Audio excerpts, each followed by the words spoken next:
Bienvenido a tu programa Ciencia Forense. Hoy tocaremos un tema extraordinariamente morboso sobre los descuartizamientos. En realidad, la ciencia forense los investiga por el bien tuyo, mío y de todos.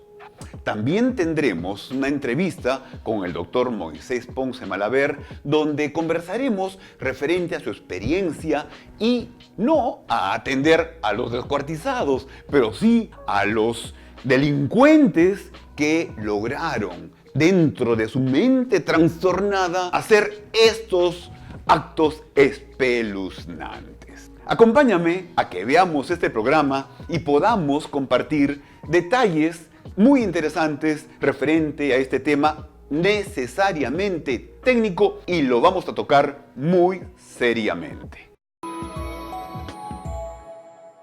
Los descuartizamientos mueven toda la psiquis de los espectadores, pero nosotros no vamos a mostrarte cuerpos descuartizados. Nuestro interés es en movilizar tu reflexión referente a estos temas.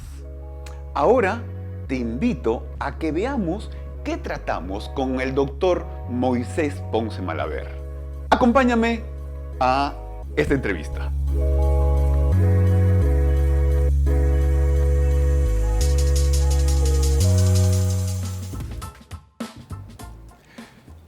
Muchas gracias por acompañarme hasta este segmento del programa.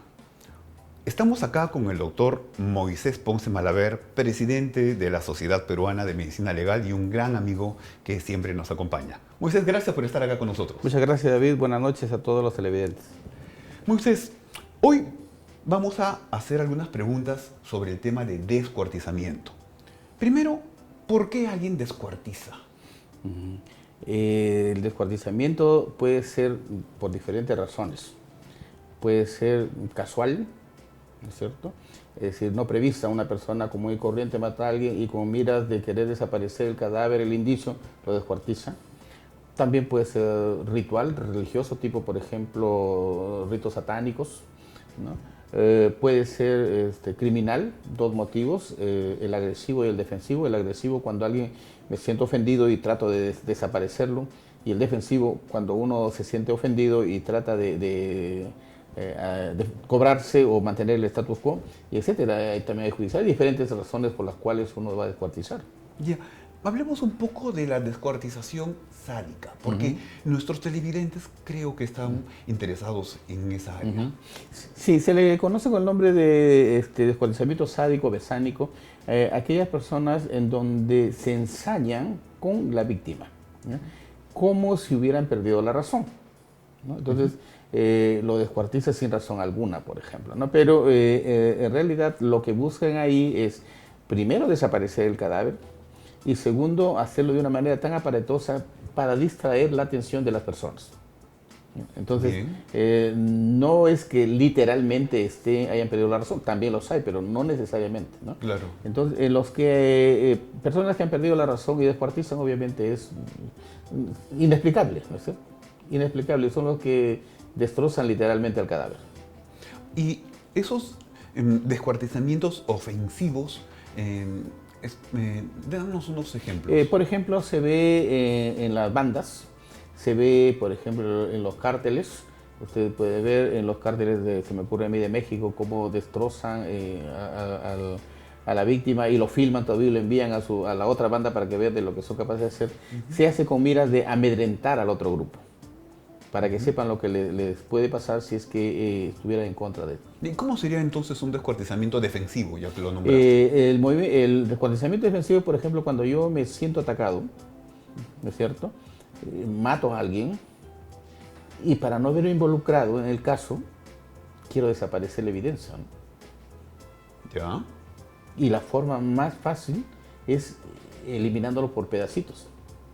Si ese descuartizamiento defensivo es una forma aparentemente lógica, entonces ¿por qué el descuartizamiento no es muy frecuente?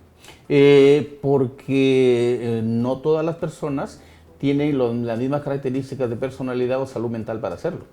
O sea, tiene que haber una situación de personalidad que esté como caldo de cultivo para que algo aparezca y termine en esto. Sí, el factor desencadenante es algo que ya se tenía previo. Pero que no se notaba. No se notaba. Por ejemplo, si hay una persona que aparentemente controla sus impulsos, su irritabilidad, su agresividad. Pero es solo aparente. Absolutamente Pero aparente. ¿tiene toda una historia de vida de control o es que...? De control, se llama precisamente criminales sobrecontrolados, ¿no? Generalmente lo vemos en la gente común. Ahí usted Está ve, haciendo un gran esfuerzo para controlarse. exacto, es un respetable padre de familia, buen ciudadano, y que se tolera todos los insultos o agresiones, pero llega la última gota que desencadena toda la situación. Entonces, para ello es que nosotros le decimos que debe ir sacando la agresividad poco por poco para que no vaya a ser de esa manera tan Claro, pero aparatosa. esa es en la parte terapéutica, ¿no? En la psiquiatría terapéutica. Ahora, ¿dónde está el límite entre yo detesto a alguien y agarro su foto, la corto en 1000 pedazos o le meto alfileres y la boto a la basura, y la otra que se materializa en que agredo físicamente a esta persona? Dependiendo del nivel de madurez, porque mientras que en el primero está predominando las fantasías, y las fantasías es tratar de destruir, desaparecer lo que en nosotros nos genera incomodidad. Eso de la foto, el vudú, O destrozar la foto. Sí, destrozar perfecto. la foto. Bien. También, por ejemplo, se usa en el lenguaje. Hay personas que destrozan a otras a través del lenguaje. Bien. ¿No es cierto? Entonces, las personas maduras se quedan ahí en fantasía. O sea, no se materializa. No se materializa. En cambio, en los inmaduros, en los impulsivos, en los agresivos, ahí sí lo llevan a la realidad. Tienen esa potencialidad de Así llevarlo. es. Y por eso es que realizan ese tipo de actividades. Ahora, ¿no sería más fácil que esas personas, digo porque a lo mejor algún televidente tiene esa pulsión, que libere un poco esos impulsos de alguna otra manera o que vaya a buscar a su psiquiatra clínico? Sí, definitivamente que sí. Definitivamente que sí. Siempre he dicho, ¿no?, de que así como uno asiste una vez al año al odontólogo para que te revise los dientes como medida de preventiva, y lo mismo debería hacerse con la salud mental. Antes de que la salud mental se altere, mejor debería ir a ver si uno está sano o tiene ya algunas cosas. Sí, muy saludable. Moisés, ¿hay algunas patologías que se encuentran con más frecuencia en las personas que descuartizan? Sí, generalmente vemos, hay los trastornos de personalidad, es uno de ellos, y también algunos tipos de psicosis, entre ellos la psicosis esquizofrénica y otros trastornos como son la epilepsia. ¿Ya? Entonces también están relacionados con... Ahora, hay casos en libros que he revisado porque no los he visto de personas con altísimo coeficiente intelectual, realmente nivel genio, y que han descuartizado a alguien. Sí. ¿Cómo se explica esto? Lo que pasa es que el límite entre la cordura y la locura es muy tenue, Ya. ¿no?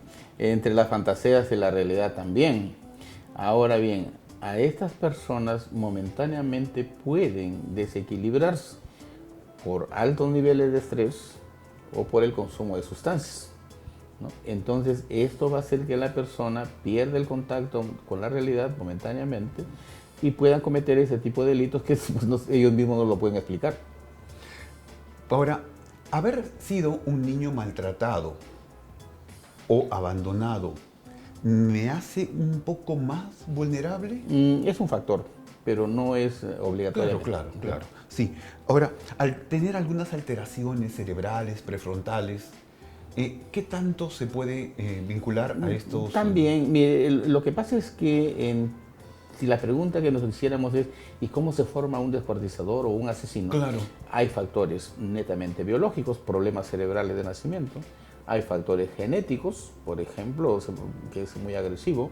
Hay factores sociales, que es el ambiente donde se crió, las costumbres que adquirió. Hay factores intelectuales, por ejemplo, y un largo etcétera. Entonces, son muchos factores que se juntan. Por eso es que decimos que un asesino, o un descuartizador en este caso, cómo se forma es multifactorial. No es un solo factor que lo hace, ¿no? Nos dice, Pero el desencadenante, Moisés. el desencadenante puede ser ante un terreno fértil, como por Exacto. ejemplo inmadurez, personalidad esquizotípica, por ejemplo, o disocial, puede ser A, consumo de sustancias, alcohol o drogas, o altos niveles de estrés, o desencadenar la agresividad por diversos motivos. Por ejemplo, un insulto, una pelea, etc. Ahora, cuando alguien lo acusan en forma injusta o inventada de algo, ¿puede llevar esa acusación a ese nivel de agresividad? Si la persona es impulsiva y agresiva, sí. Ya. ¿Sí? Entonces, ¿por qué? Porque lo que quiere hacer es cobrarse no solo la venganza, sino desaparecer aquello que le genera incomodidad. Bien, y las personalidades tipo esquizoides tienen con más frecuencia ese tipo de conducta, ¿o no? Las esquizotípicas especialmente, las esquizotípicas, porque estas personas pierden contacto con la realidad. Son aquellas personas que creen cosas extraordinarias y raras, por entre ellos religiones muy peculiares, por ejemplo el satanismo, ¿no? Y para eso se requiere ciertos rituales, participar en rituales o ritos, y entre ellos se incluye el descuartizamiento, ¿no? Ya, ahora, si alguien ya es, mejor dicho, alguien ya tiene su trastorno esquizotípico de personalidad y en el transcurso de su vida se encuentra con una secta satánica. Uy, es el factor desencadenante. Es el factor desencadenante y bueno, pues... Hizo clic. Sí, No, hizo clic. hizo y- clic. Sí, sí. O se encuentra simplemente con una víctima. Porque a mí se me ocurre que este es un satánico que cree que haciendo tal ritual se le va a aparecer el demonio, y hay una víctima que cree lo mismo y que se preste para eso, encajaron llave y cerradura. Sí, sí. Bueno, fatal. Pero sigamos nosotros adelante. Si una persona promedio mata a alguien, no estamos hablando de extremos, Moisés, ¿no? Estamos hablando de una persona promedio, ¿no? Mata a alguien, ¿qué es lo que se espera que haga en forma regular? Que busque ayuda para, o confiese lo que ha hecho. Por ejemplo, que busque ayuda en los bomberos o En busque ayuda en la comisaría. en lo que fuere.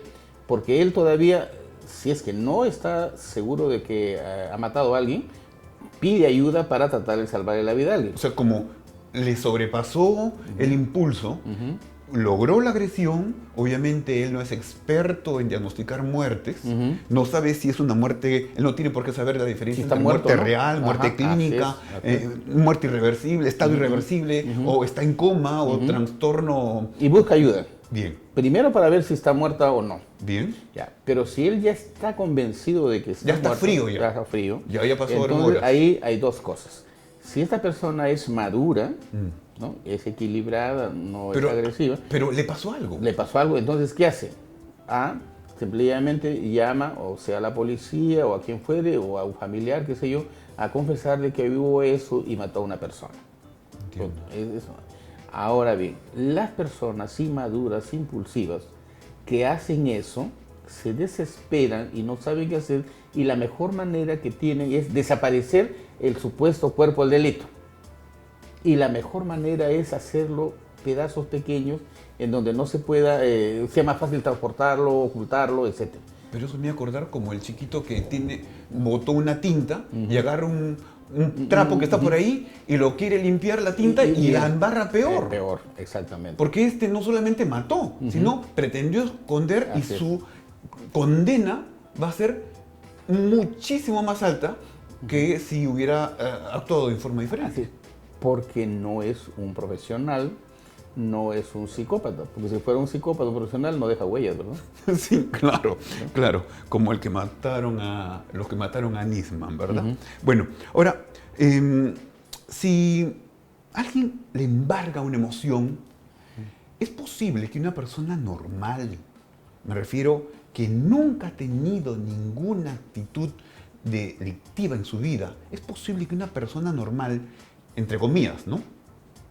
Porque habría que definir qué es normal, ¿no? Pero, ¿y una persona normal? A eso me refiero.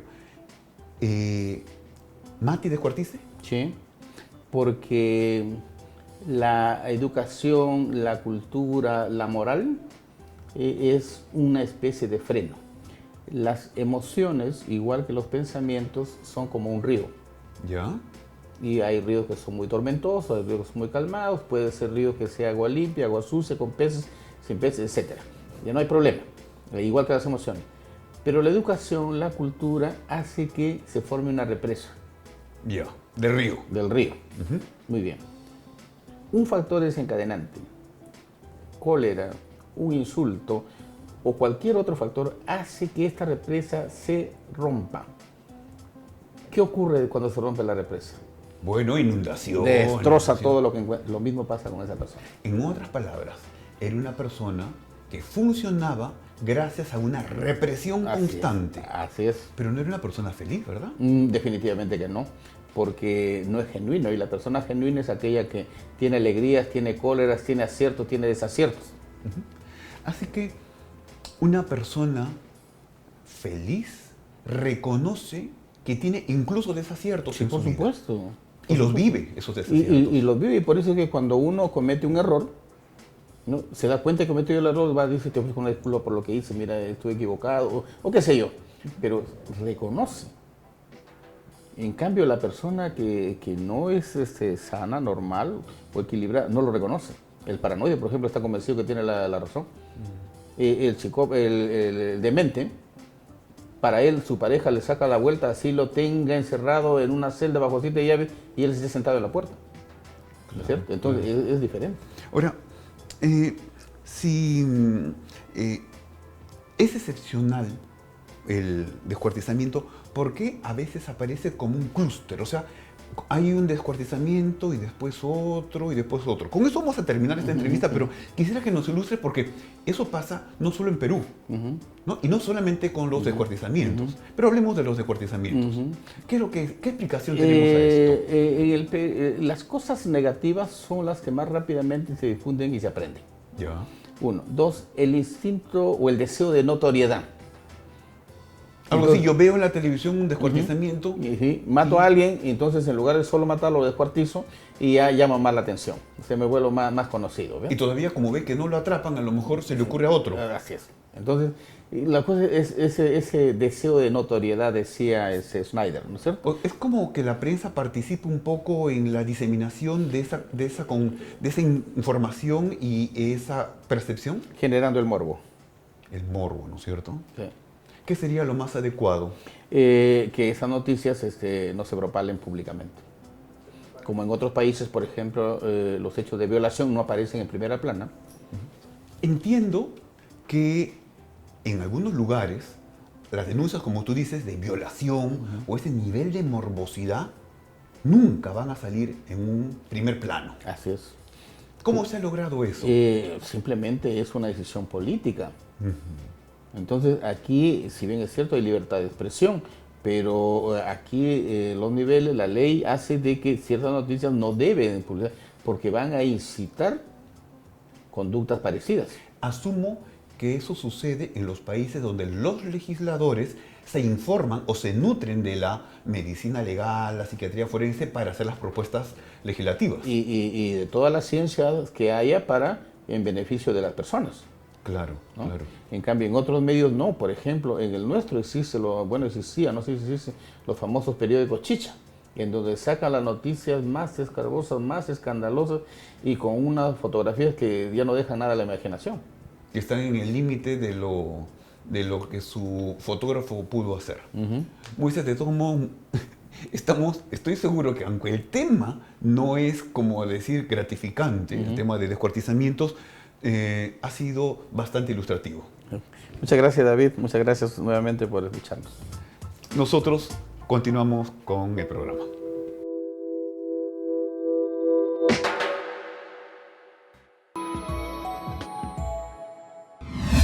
Como vimos con el doctor Moisés Ponce Malaver, la víctima y el victimario co-crean esa situación espeluznante. En realidad, esto viene desde tiempos ancestrales. No es que apareció con la llegada de los venezolanos. Todo el tiempo hubo y habrá este tipo de situaciones realmente que conmocionan a toda la sociedad. El doctor Ponce nos habló sobre las personas que participan y los trastornos de personalidad que inducen o son condiciones premórbidas para este tipo de actos. También vimos que hay situaciones medias psicóticas que facilitan la ejecución. Y obviamente también que todas las personas, incluso la que te parezca más normal, puede verse comprometida en este acto tan deleznable. También Moisés nos comentó referente a su amplia experiencia. Él casi tiene 30 años viendo delincuentes y de los delincuentes más avesados son los que participan obviamente en descuartizamientos. Una cosa que no quise tratar con Moisés es referente a los trazos que las personas escogen para cortar. Por ejemplo, en algunas áreas de Latinoamérica cortan las zonas de los muslos y en las zonas latinoamericanas hacen cortes en las ingles. Hay todo un libro que te quiero mostrar, que lo vas a ver acá, donde el doctor Ponce y otros amigos más míos son autores y coautores de un extraordinario libro sobre descuartizamientos.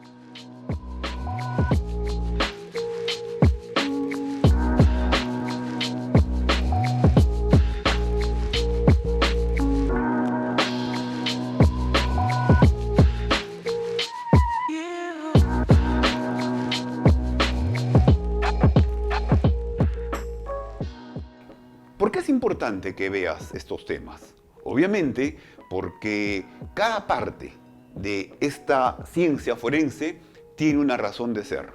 No es bueno que recién, en el momento que tienes un caso que investigar, te pongas a leer sobre el tema.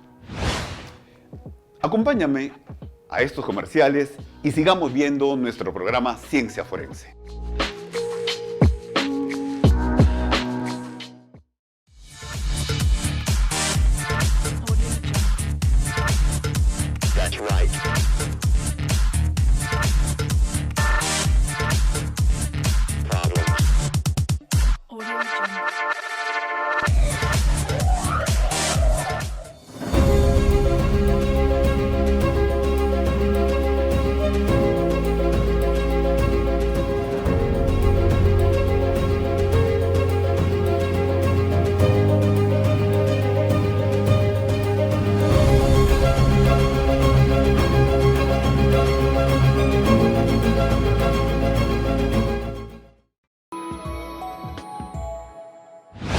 Bueno, muchísimas gracias por acompañarnos hasta este segmento de nuestro programa Ciencia Forense. Si te interesa profundizar algunos temas, acompáñame a lo que viene. No te voy a mostrar fotos, pero quiero que tengas en mente, si te interesa la parte estructural del descuartizamiento, las técnicas y todo lo que los forenses investigamos, adquiere el libro Descuartizamientos, donde hay más de un peruano de coautor. No es que el libro es lo único que hay escrito sobre descuartizamientos, pero es el mejor libro para la investigación latinoamericana. Comencemos ahora a profundizar algunos temas que participan en esta situación de descuartizamiento en la delincuencia de la humanidad. Quiero que nos entendamos desde un inicio plenamente. De acá en adelante vamos a desarrollar un tema denso, que para su plenitud, en lo que se refiere a la comprensión, requeriría que tú hayas leído muchísimo sobre victimología y muchísimo sobre criminología. Pero voy a resumirte de esta manera. En este evento del descuartizamiento participan obviamente el descuartizador y el descuartizado. En otras palabras, se podría decir que estos son necesarios integrantes. Hay en el descuartizador una forma potencial de enfermedad mental que lo predispone y cierta patología de la personalidad que lo predispone. Igualmente, en la víctima, es decir, en el descuartizado, hay cierta personalidad o trastorno de personalidad que lo predispone y o cierta anomalía o enfermedad mental que también lo predispone en participación de este binomio. Obviamente, no necesariamente vas a poder entender lo que yo te voy a desarrollar porque necesitarías haber visto otros programas que nosotros también desarrollamos referente a criminología y a victimología. Pero hagamos un esfuerzo para que comencemos con el entendimiento y la profundización de esta situación espeluznante que es importantísimo que los investigadores y los exploradores de la ciencia forense atendamos. Acompáñame con este resumen.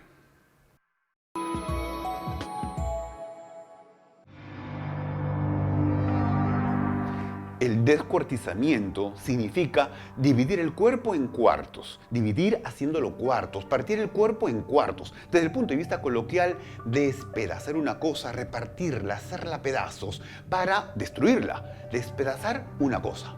El desmembramiento o descuartizamiento es una forma de ejecución en la cual se le desprende los miembros del cuerpo de la víctima.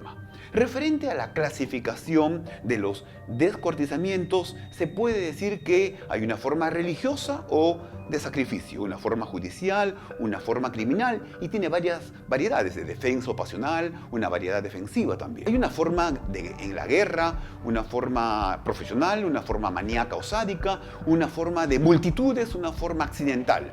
Los psiquiatras han elaborado cuadros psicopatológicos, los investigadores han hecho perfiles criminales y la literatura y los medios han también añadido un elemento de este monstruoso área de la humanidad, el morbo. ¿Qué crea un asesino? Pues lo crea deficiencias biológicas, alteraciones genéticas, compromiso de su coeficiente intelectual, haber vivido maltrato infantil, venir de familias disfuncionales y también tiene un condicionamiento para la agresividad. Las características ahora del criminal. Es importante conocer el modus vivendi, el modus operandi para entender la correlación de sus principales manifestaciones conductuales. Características entonces de los asesinos con trastorno de la personalidad antisocial o psicopático. Existe una constante, el triángulo homicida, que se ha encontrado casi en todos los asesinos seriales y también en los que hacen esto. Una niñez y una adolescencia con maltratos, enuresis y piromanía. Estos son elementos. Pero hay otros más. Los elementos están presentes en casi todos los seres humanos referente a la agresividad y el instinto sexual. Y también estos están vinculados en bases a su personalidad y correctamente utilizados solamente pueden potenciar comportamientos que aseguran la supervivencia individual y colectiva, o sea, la defensa y la reproducción. Pero la dirección y el control de estos factores, mostrados con intensidad variable a lo largo de un desarrollo personal, pueden ser la base de comportamientos asociados o vinculados con agresión sexual, asesinatos, homicidios, incluso también el descuartizamiento. Y estos forman parte de la humanidad desde inicios de la vida que nosotros tenemos información, desde la que tenemos nociones de la humanidad, porque el amor y el odio siempre conviven dentro de todos nosotros desde que nacemos. Referente a la clasificación de los descuartizadores, hay los psicóticos y los que tienen trastornos de personalidad y los que aparentemente no tienen ningún trastorno, los que participan en descuartizamientos circunstanciales. Hay investigadores como el Dr. Chanay que sugiere tres tipos de actos criminales en el homicidio. A, psicótico, B, egosintónico y C, egodistónico. Veamos el homicidio psicótico. Se caracteriza por la ruptura total con la realidad, pudiendo intervenir en actos explosivos, desconectados y a menudo sin sentido. Se habla de brotes psicóticos, esquizofrenia paranoide, trastorno esquizotípico o epilepsia. Hablamos ahora del homicidio egosintónico. Es realizado con poca o ninguna disgregación de la función del ego. Para el asesino, el acto es racional y conscientemente aceptable. Muchos de ellos han vivido en una subcultura donde la agresión hostil y la violencia han llegado a ser cotidianas. Trastornos de personalidad agregados de tipo antisocial, sujetos que pertenecen a mafias, bandas, asesinos seriales, sicarios, personas que participan incluso también en narcotráfico. Referente al homicidio egodistónico, es el cometido por la persona, en su mayoría de los casos que evaluamos, que son individuos donde viven un conflicto insoluble entre el ego, yo, del sujeto y su superego o conciencia. Por acotados o desligados del resto de su personalidad, el sujeto no puede ser capaz de encontrar de controlar su agresividad, pudiendo solo reaccionar de un modo explosivo y violento. Posibles actos aislados, repentinos, imprevistos, sujetos que son considerados aparentemente normales por su vecindario. Referente al homicidio psicótico, en primer lugar, la esquizofrenia. Tienen alucinaciones auditivas que le puede ordenar incluso automutilarse e inclusive suicidarse. Delusiones de tipo místico, sacrificios religiosos o incluso autopunitivo, automutilaciones. También hay los que viven el furor catatónico con autolesionismo, con ideas sobrevaloradas de tipo religioso. Si su ojo es motivo de pecado, arráncalo. Si tu mano es motivo de pecado, córtatela. Referente al homicidio psicótico, hablemos sobre la paranoia o trastorno delusional. Cada loco con su tema, dependiendo del tipo de delusión o delirio. En el trastorno delusional, místico, religioso, es frecuente que la persona considere que su sacrificio es su deber, para lo cual ha nacido.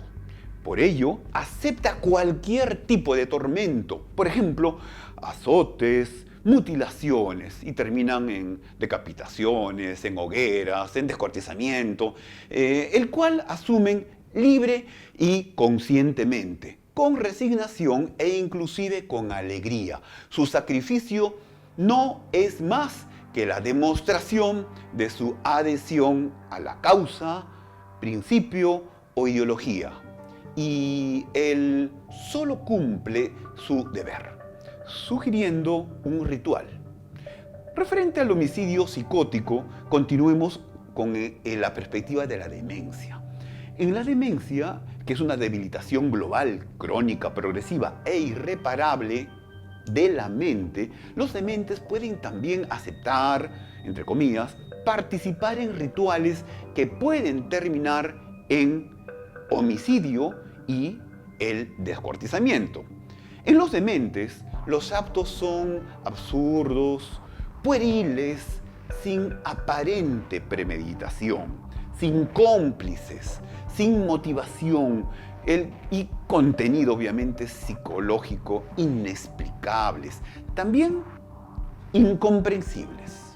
En el trastorno esquizotípico es un patrón de malestar intenso en las relaciones personales, distorsiones cognoscitivas o perceptivas y excentricidades del comportamiento. Se desconectan de la realidad, se vuelven fanáticos de corrientes de pensamiento, sean místicas, religiosas, esotéricas o de otra índole, entre ellos el satanismo, que es muy conocido. Participan en rituales peligrosos en los que se sacrifican a seres humanos, pudiendo ser ellos mismos los sacrificados.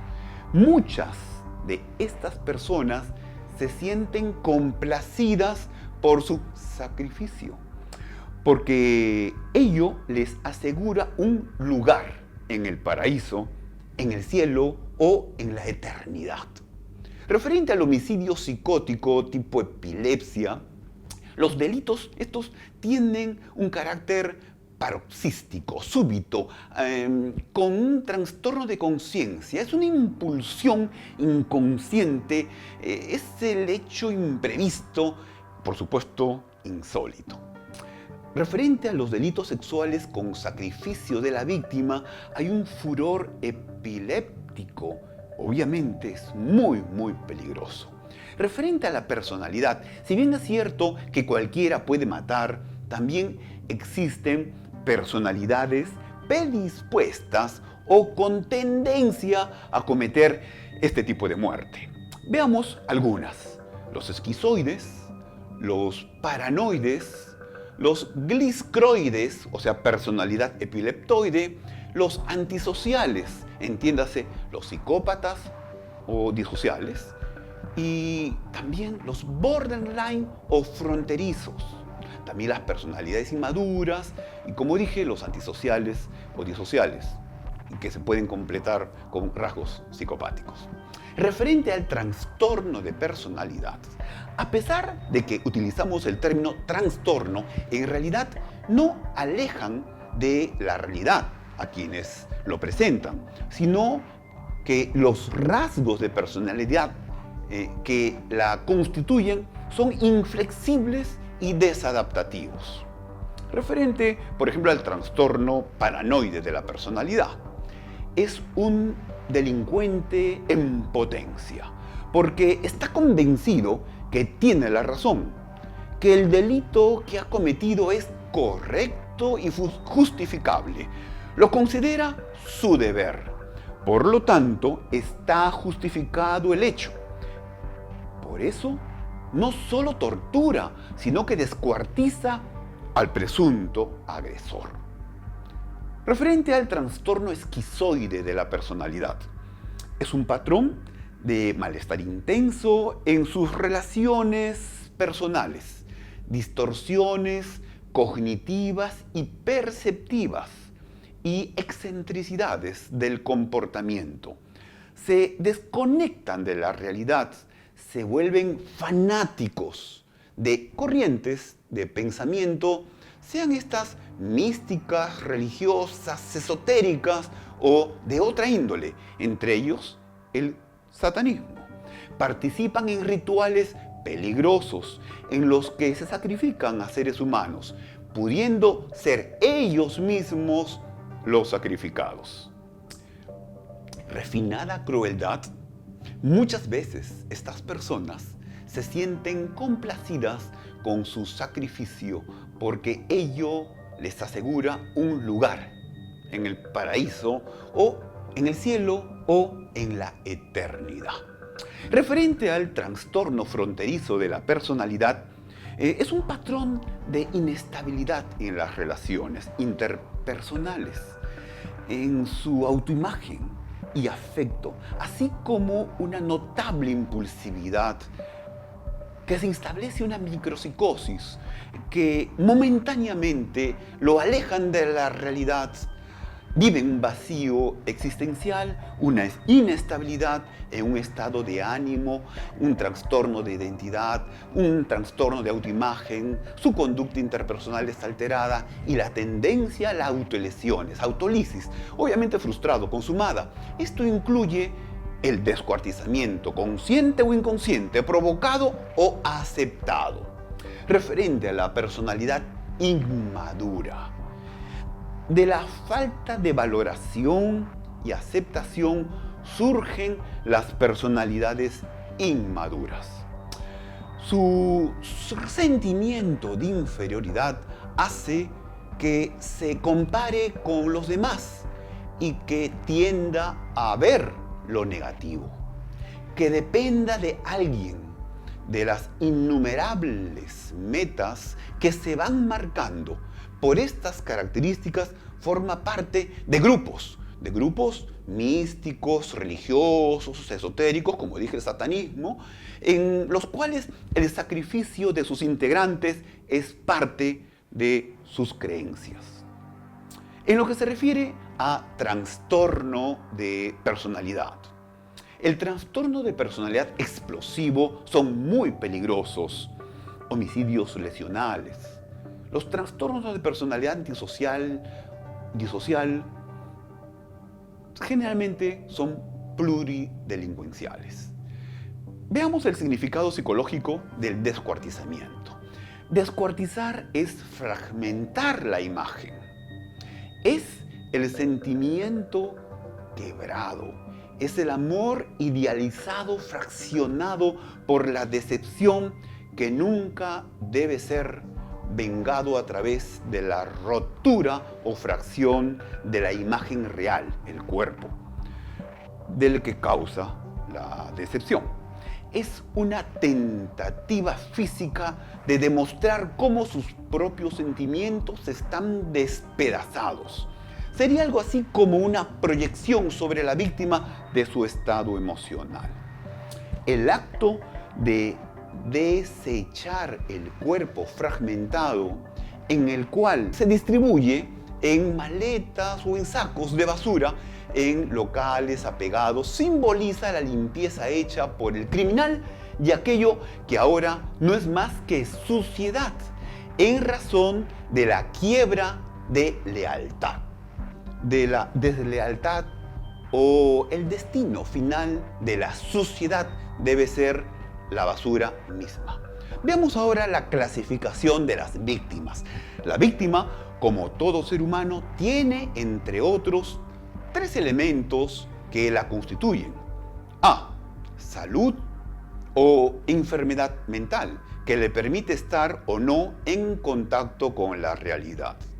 B. Personalidad, que es su forma de ser. C. Circunstancia, en que se desarrolla o vive, la cual depende del ambiente socioeconómico, niveles de estrés a los que está sometido, su etapa vital y otras cosas más. La víctima participante, el tipo pasivo, actitud favorable a la realización del crimen. El tipo activo, la víctima tiene una participación directa en el delito. Veamos ahora algo sobre psicopatología, muerte y descuartizamiento. Hay un investigador que sostiene que en el suicidio existen 3 deseos: el deseo de matar, el deseo de ser matado, el deseo de morir. Desde este punto de vista se explica el por qué consciente o inconscientemente la víctima participa en su muerte y por ende en el descuartizamiento, aunque este último es muy limitado y particular, excepto en los casos de martirio, autopunitivo, o sea, automutilación, o la policirugía, que es exponerse o arriesgarse imprudentemente, y últimamente que se complica con el consumo de sustancias psicoactivas, como ustedes puedan conocer. Hay drogas que consumen partes de la estructura también anatómica. Ahora veamos el perfil del descuartizador y víctima. Referente al descuartizador: salud mental, psicosis, esquizofrenia, trastornos delirantes, esquizotípicos, demencia y epilepsia, personalidad antisocial, epileptoide, esquizoide, personalidades explosivas, paranoides, fronterizos e inmaduros. Referente a la víctima, en su aspecto de salud mental, pues están la depresión, la esquizofrenia, el trastorno esquizotípico. Referente a la personalidad, una personalidad inmadura un pasivo dependiente, esquizoides y también fronterizos. Como vimos, tanto el descuartizado como el descuartizador participan en esta dupla. Hay un programa que necesitas ver, que te lo voy a anunciar luego para que entiendas en profundidad lo que yo he desarrollado. Pero necesito que recuerdes que tanto la víctima como el victimario tienen aristas que tienes que considerar. Primero, su personalidad y segundo, su enfermedad mental, si es que hubiera, en esa personalidad. En ambos, tanto en el descuartizado como en el descuartizador. Es verdad que muchas personas que participan en estos actos tienen estados de micropsicosis, pero la mayoría no son así. Los forenses somos expertos en discriminar los reales trastornos que desconectan de la realidad y lo que son la mayoría que pretenden fingir alteraciones profundas de desconexión para liberarse de la penalidad. Ahora, acompáñame a que veamos los siguientes comerciales.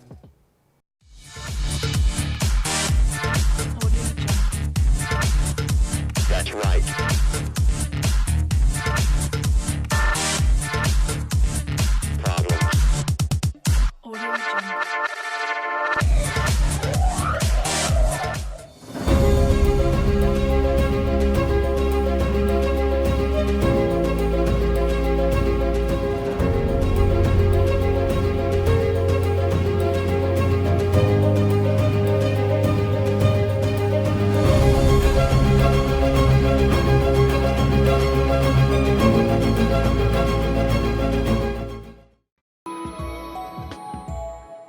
Te voy anunciando que en nuestro próximo programa de Ciencia Forense hablaremos referente a la personalidad, el trastorno de personalidad y el delito. La mayoría de los médicos que no son especialistas en medicina legal o en medicina forense no discriminan muy bien en lo que se refiere a personalidad, rasgo de personalidad, trastorno de personalidad y todo esto vinculado al delito. Los delitos son diferentes en relación a estas tres variables. Es sumamente importante que te motives a ver el siguiente programa de Ciencia Forense, donde trataremos el tema de trastorno de personalidad o de personalidad y delito.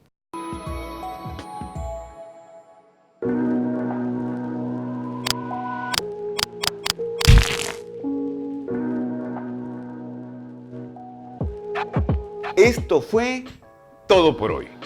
Antes de despedirme, quiero recordarte que no te olvides de ponerle like, comentar nuestro video y compartir.